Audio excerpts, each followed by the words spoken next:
আসসালামু আলাইকুম। টাকা জমা রাখার ক্ষেত্রে একটা ব্যাংকে যে কয়ভাবেই অ্যাকাউন্ট খোলা হোক না কেন, সেগুলোকে মোটা দাগে ২ টা ক্যাটেগরিতে ভাগ করা হইছে।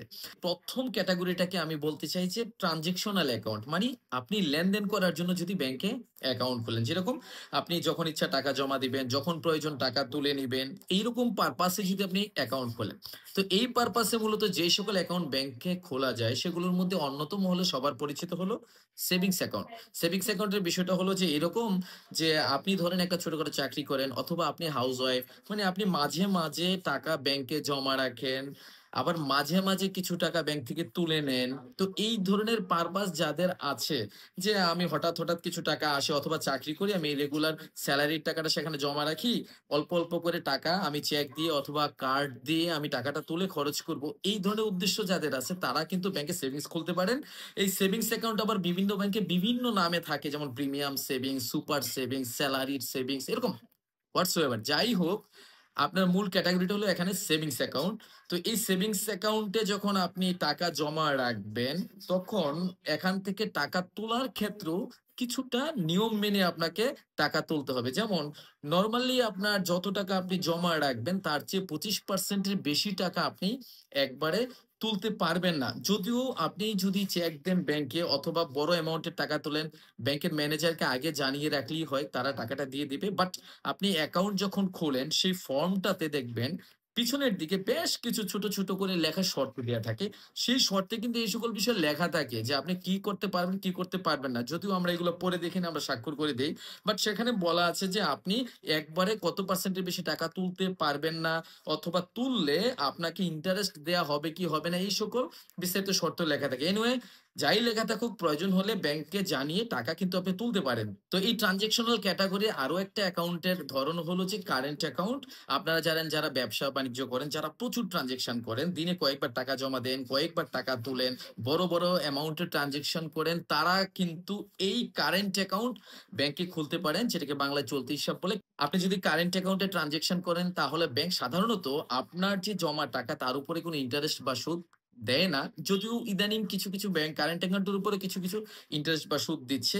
ও আপনাদেরকে আরেকটা কথা বলি, যারা সেভিংস অ্যাকাউন্ট খুলবেন তারা যে সামান্য পরিমাণে ইন্টারেস্ট পাবেন ব্যাংক থেকে, সেটা কিন্তু আপনি চাইলে, যে আপনি চাচ্ছেন না যে আমি ব্যাংক থেকে সুদ নিব, আমি সুদ নিতে চাচ্ছি না, এক্ষেত্রে আপনি যদি ব্যাংকে জানান যে আপনি সুদ ছাড়া একটা সেভিংস অ্যাকাউন্ট খুলতে চান, তাহলে সে কিন্তু আপনার সেভিংস অ্যাকাউন্টটা, মানে আপনাকে ট্রানজেকশন করার পারমিশন ঠিকই দিচ্ছে, বাট সুদ আপনাকে দিবে না। মানে সুদমুক্ত আপনাকে একটা অ্যাকাউন্টের ফেসিলিটি তারা দিবে। এটা ব্যাংকের জন্য একদিকে লাভ, যেহেতু আপনাকে তারা সুদ দেয়া লাগতেছে না। তো এই ট্রানজেকশন করার জন্য সেভিংস অ্যাকাউন্টের কথা বললাম, কারেন্ট অ্যাকাউন্টের কথা বললাম, তারপরে আরো একটা ক্যাটাগরি আছে যেটা হলো এসএনডি অ্যাকাউন্ট বলে, শর্ট নোটিস ডিপোজিট। আবার কিছু কিছু ব্যাংকে এটাকে শর্ট টার্ম ডিপোজিট অ্যাকাউন্টও বলে। এই অ্যাকাউন্টটা দিয়েও আপনি ট্রানজেকশন করতে পারবেন, টাকা জমা দিতে পারবেন, উত্তোলন করতে পারবেন। তবে এই অ্যাকাউন্টটা মূলত বড় বড় ব্যবসা প্রতিষ্ঠান বা কর্পোরেট ফার্মগুলোর জন্য ব্যাংক অফার করে থাকে। এই অ্যাকাউন্টে আপনি টাকা জমা দিয়ে সেই অ্যাকাউন্ট থেকে টাকা তোলার জন্য আপনি কারেন্ট অ্যাকাউন্ট, সেভিংস অ্যাকাউন্টের মতো এখানেও চেক বই পাবেন। এইটাও একটা চেকিং অ্যাকাউন্ট। কিন্তু এখান থেকে টাকা তোলার আগে ব্যাংকে আপনি ন্যূনতম ৭ দিন আগে একটা নোটিশ দিতে হয়। সেই নোটিশ দিয়ে আপনি টাকা তুলতে পারবেন। এটা ব্যবসায়ীদের জন্য, তারা মূলত এই বিষয়টা জানে। তাহলে আমি যেই ১ম ক্যাটেগরির কথা বললাম যে ট্রান্সেকশনাল অ্যাকাউন্ট, এর মধ্যে ৩ টা অ্যাকাউন্ট বললাম, কারেন্ট অ্যাকাউন্ট, সেভিংস অ্যাকাউন্ট আর এস&ডি অ্যাকাউন্ট। এই ৩ ধরনের অ্যাকাউন্টই ব্যাংকে যদি আপনি অপারেট করেন, তাহলে আপনি কত টাকা লেনদেন করতেছেন, কি পরিমাণ লেনদেন করতেছেন, তার ভিত্তিতে আপনাকে কিন্তু কিছু চার্জ ব্যাংকে দিতে হবে, মানে খরচ দিতে হবে। সেটা ব্যাংক প্রতি ৬ মাসে নেয়। যেমন অ্যাকাউন্ট মেইনটেন্যান্স ফি বাবদ কিছু টাকা নেয়, সেটা খুবই সামান্য। আমার জানা মতে ২০,০০০ টাকার কম ব্যালেন্স হলে তাহলে মেইনটেন্যান্স চার্জ আসলে দিতে হয় না। তারপরে আরো কিছু অ্যাকাউন্ট আছে এই টাইপের, যেমন নো ফ্রিল অ্যাকাউন্ট, যেমন ৳১০ অ্যাকাউন্ট, ফার্মার্স অ্যাকাউন্ট, তারপরে স্টুডেন্ট ব্যাংকিং অ্যাকাউন্ট, এগুলোতে কিন্তু এই ধরনের চার্জ নেয় না। এছাড়া আপনি প্রতিবার ট্রান্সেকশনের ক্ষেত্রে, মানে টাকা জমা এবং উত্তোলনের ক্ষেত্রে আপনার মোবাইলে মেসেজ আসে। এর জন্য ব্যাংক একটা এসএমএস চার্জ নেয়। আপনি যদি এই অ্যাকাউন্টগুলোর বিপরীতে আপনি ইন্টারনেট ব্যাংকিং করেন, মানে অ্যাপস দিয়ে আপনি টাকা ট্রান্সফার করেন বা লেনদেন করেন, তাহলে তার জন্য কিছু চার্জ দিতে হয়। অর্থাৎ আপনি যে সকল ফেসিলিটি চাইবেন, সেই সকল ফেসিলিটির বিপক্ষে আপনাকে অল্প অল্প কিছু চার্জ দিতে হবে। তবে এটা খুব বড় অ্যামাউন্ট না, সবকিছু মিলে হয়তো হাজার খানেক টাকা হবে ৬ মাসে, যদি আপনি সেই পরিমাণ ট্রানজেকশন করেন। বাট আপনি না করলে, না ফেসিলিটি নিলে কিন্তু আপনার এই চার্জগুলো আপনার কাছ থেকে নেওয়া হবে না।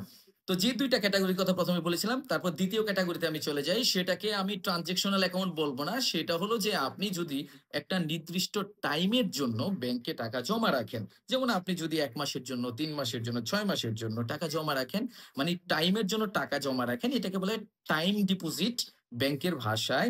এগুলো বিভিন্ন প্রকার হইতে পারে। যেমন আপনার কাছে একসাথে কিছু টাকা আছে ৫০,০০০, ১,০০,০০০, ২,০০,০০০, ৫,০০,০০০ যেকোনো অ্যামাউন্ট। তাহলে আপনি এটা ৩ মাস বা ৬ মাসের জন্য যখন জমা রাখবেন তখন এটাকে বলা হয় ফিক্সড ডিপোজিট মানে এফডি।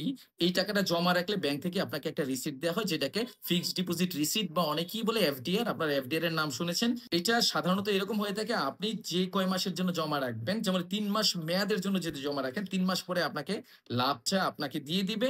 আবার ৩ মাসের জন্য আপনি নতুন করে রিনিউ করতে পারবেন। এটা যতদিন ইচ্ছা আপনি করতে পারবেন। আবার কিছু ব্যাংক এরকমও করে যে আপনি একটা নির্দিষ্ট পরিমাণ টাকা জমা রাখবেন, ধরেন ১,০০,০০০ বা ১,৫০,০০০, তাহলে মাসে আপনাকে একটা লাভ দিয়ে দিবে। আবার এমনও হইতে পারে যে আপনি একটা নির্দিষ্ট পরিমাণ টাকা জমা রাখবেন, ধরেন ৫,০০,০০০, তাহলে ৬ বছর বা ৭ বছর পরে ব্যাংক এটাকে ডাবল করে আপনাকে দিবে। এর মাঝে কিছুই দিবে না।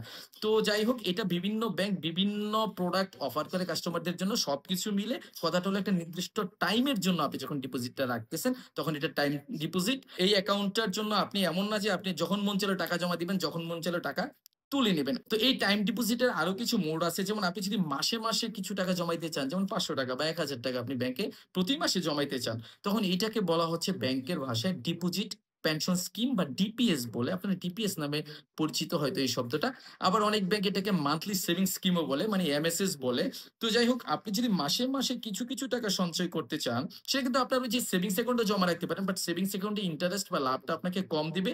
বাট আপনি যদি একটা নির্দিষ্ট প্ল্যানে জমা রাখেন যে প্রতি মাসেই আপনি ২,০০০ করে জমা রাখবেন, তাহলে এটাকে ডিপিএস এর আওতায় আপনি বেশি রেটে ইন্টারেস্ট পেতে পারেন। যারা ইন্টারেস্ট নিতে কোনো বাধা নেই, তারা এটা করতে পারেন।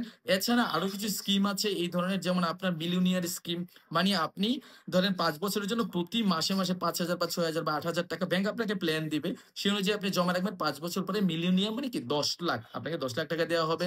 তো এরকম বিভিন্ন ধরনের ক্রোড়পতি স্কিমও আছে, মানে কোটি টাকা দেওয়া হবে। তো যাই হোক, আমি যেটা বলতেছিলাম এই সবগুলাই কিন্তু আপনার টাইম ডিপোজিট একটা নির্দিষ্ট টাইমের জন্য ব্যাংক নিয়ে থাকে। তো দর্শক, আপনি এই অ্যাকাউন্ট গুলোর যেকোনো অ্যাকাউন্টই যদি আপনি খুলতে চান, তাহলে আপনাকে যা করতে হবে তা হলো যে আপনি যিনি অ্যাকাউন্ট খুলবেন এবং যাকে আপনার এই অ্যাকাউন্টের নমিনি করবেন, এই ২ জনের এনআইডি কার্ড অথবা এনআইডি কার্ড না থাকলে আপনার পাসপোর্ট বা জন্ম নিবন্ধন এগুলার কপি নিয়ে যেতে হবে। ২ জনেরই ছবি লাগবে।